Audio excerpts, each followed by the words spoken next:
Mummy జరి అరటి పండ్లతో జ్యూస్ చేసి రాదే. సరేలే చేసిస్తా, మంచిగా చేసి చేసిస్తా. గానీ నేను అన్ని డ్రై ఫ్రూట్స్ వేసి చేసిస్తా. సరే, ఒక 10 నిమిషాలు వెయిట్ చేయి. ఓకే.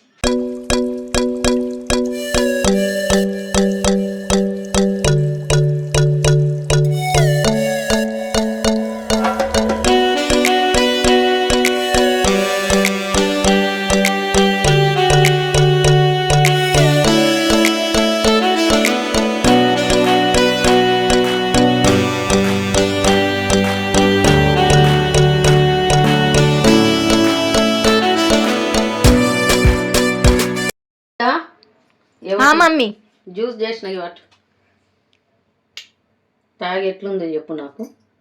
మంచిగా. Thank you mummy. సరే, ఓకే. బాగుంది మమ్మీ.